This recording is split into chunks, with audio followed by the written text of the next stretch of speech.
Alors, ce que je ressens, ma très chère Élodie, c'est que alors, ce que je ressens, c'est qu'en fait, ça ne viendra que de nous. Ça, c'est certain, certain, certain. Ça ne viendra que de nous. C'est-à-dire que si nous, on ne met pas en place notre propre visibilité, notre propre, présence, on l'organise pas, on l'orchestre pas, ça ne changera pas. Ça ne Mm. changera pas. Je ne vois pas en masse, les femmes, arriver dans le secteur crypto, non.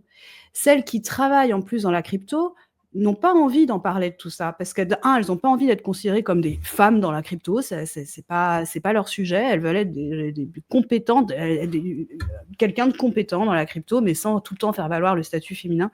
Mm. Et déjà, et en plus, c'est très difficile d'en parler, de libérer sa parole face à plein d'hommes, en fait. C'est compliqué, tu vois.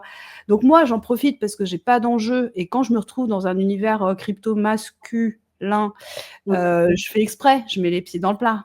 Tu vois, moi, je risque pas mon CV, je risque pas mon chiffre d'affaires en leur parlant. Ouais, Alors, les gars, elles sont où les femmes? Tu vois, on rigole même limite, tu vois, mais j'essaie de planter une c'est petite vrai. graine, quoi. Mm. Mais très clairement, pour finalement en off, c'est-à-dire en privé, toutes elles me disent bah vas-y continue s'il te plaît parce qu'en fait oui, moi je peux pas forcément le dire à voix haute, mais Ouais, oui continue s'il te plaît vas-y. Et puis tu sais là il y a pas longtemps je suis passée sur BFM ouais.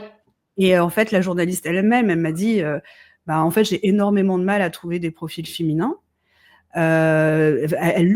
Vraiment, elle lutte parce qu'elle, c'est une quotidienne, tu vois. Et elle, Oui, elle c'est a, une quotidienne. c'est une quotidienne. Et elle a à cœur de mettre les femmes en avant. Et donc, quand on est sorti du plateau, elle m'a dit, de toute façon, je pense que ça ne peut venir que de nous. Elle m'a dit exactement la même chose. C'est que en créant des écosystèmes. C'est bête à dire, mais tu sais, ces politiques de quotas, moi aussi, je déteste le mot quota. Moi Ouais. aussi, j'aime pas la discrimination positive, mais n'empêche que ça marche.